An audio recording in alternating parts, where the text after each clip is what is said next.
A very good morning to everyone. কিছুদিন আগে আমি কমেন্ট পাচ্ছিলাম, দিদি তোমার স্টাডি রুটিনটা শেয়ার করো আমাদের সাথে। তাই ভাবলাম আজকে তোমাদের সাথে আমার একটা দিন শেয়ার করি, আমি কিভাবে প্রত্যেকগুলো দিন কাটাই, তার মধ্যে থেকে একটা দিন। সবার ফার্স্টেই আমি ঘুম থেকে উঠে নিয়ে মুখ চোখ ধুয়ে নিচ্ছি। আমি কিন্তু অনেকটাই দেরি করে উঠি, এখন বাজে ওই 8:30 মতো। আজকে যেহেতু মেঘলা মেঘলা ওয়েদার ছিল, তাই ঘরে লাইট জ্বালাতেই হবে। আর দেখলাম জানলাটা বন্ধ রয়েছে, তাই বাইরে গিয়ে সবার আগে জানলাটা খুলে দিলাম। এই টেবিল আর চেয়ার, এখানেই আমি পড়তে বসি, এবং এটাই বলতে পারো আমার সব থেকে কমফোর্ট জোন, ভালো লাগার জোন।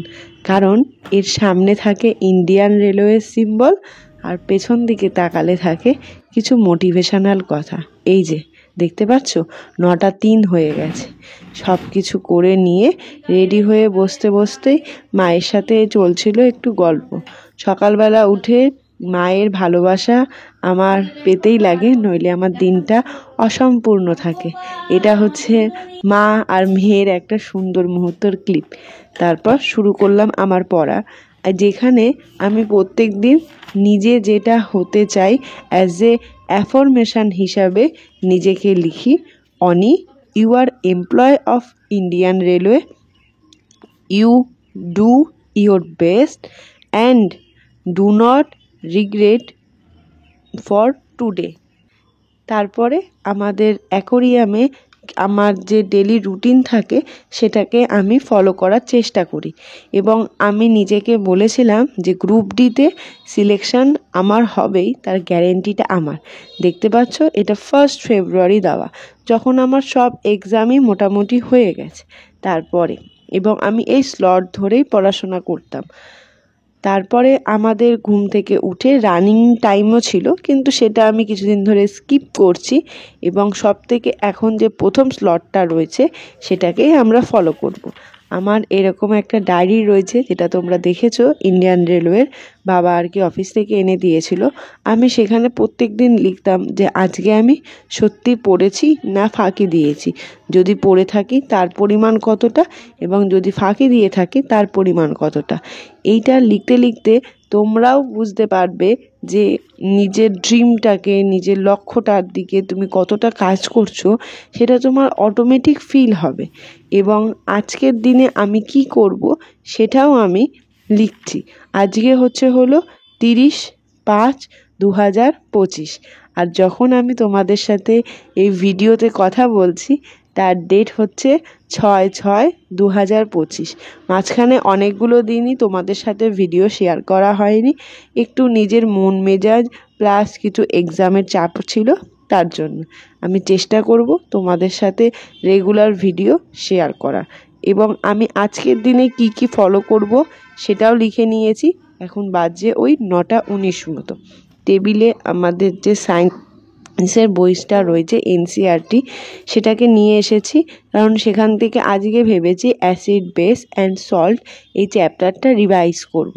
যেহেতু এই চ্যাপ্টারটা আমার অনেকবার পড়া, প্রায় 3 থেকে 4 বারেরও বেশি, তাই শুধুমাত্র আমি চোখ বুলিয়ে যাচ্ছি, এবং সেই চোখ বুলানোর সময় বুঝতে পারছি যে এখনও জিনিসগুলো মনে আছে, এবং কিছু কিছু জায়গায় হয়তো যেগুলো ফর্মুলা রয়েছে, মানে ইকুয়েশান রয়েছে, ওই জায়গাগুলোতে একটু কিছু প্রবলেম হচ্ছে।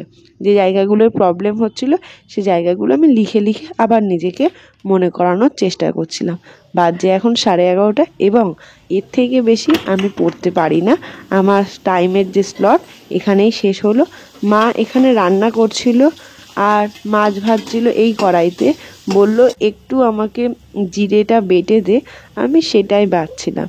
কাজের মানে পড়ার মাঝখানে একটু কাজ করা ভালো, কারণ তোমার ওইখানে অনেকটাই যেহেতু এনার্জি এবং কনসেন্ট্রেশন গেছে, মাঝখানে ব্রেক দিলে সেটা হেল্পফুলই হয়।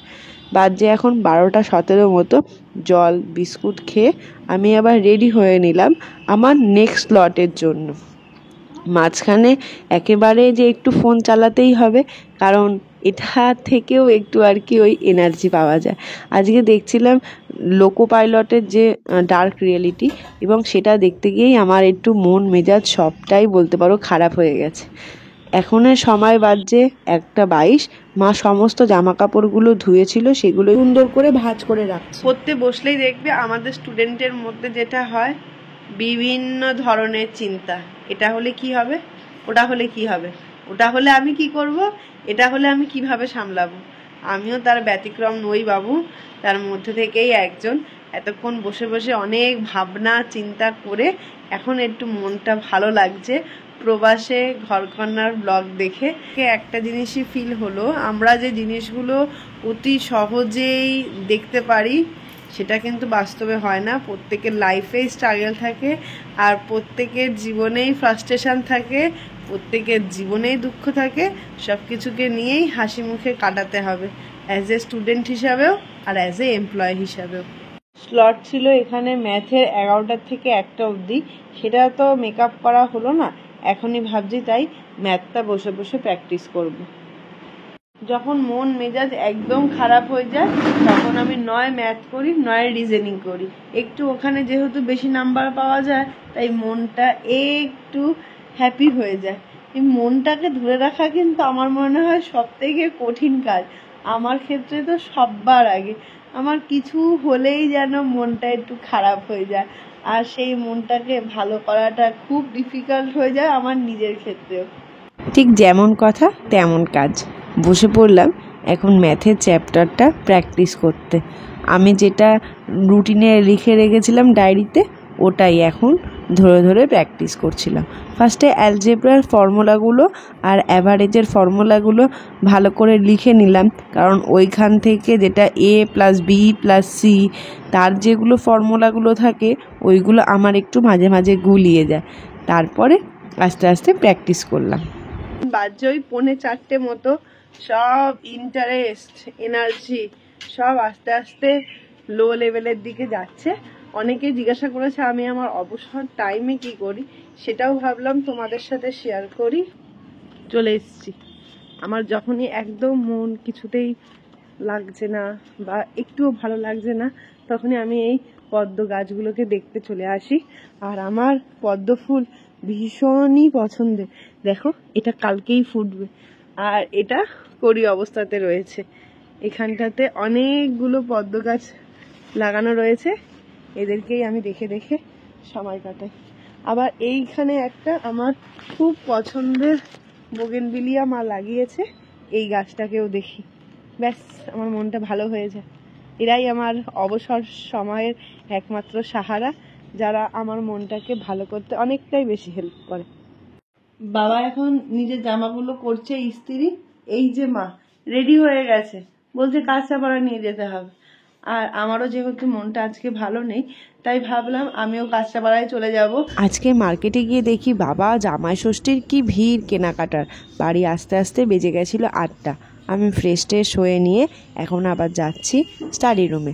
মা এখানে রাত্রে রান্না বান্না সব তোড়জোড় করছে। এখানে এসেই দেখলাম আমার না বিস্কুট দেখে পেয়ে গেছিলো একটু খিদে, তাই ওখান থেকে একটু বিস্কুট আর ফ্রিজ থেকে একটু লাড্ডু খেয়ে আবার বসে পড়লাম পড়ার টেবিল চেয়ারে। এখন ভাবছিলাম একটু জিকেটা সলভ করব, কারণ মোটামুটি ম্যাথ হয়েছে, সায়েন্স হয়েছে, শুধু রিজনিং, জিকে আর ট্রেড এইগুলোই বাকি রয়েছে।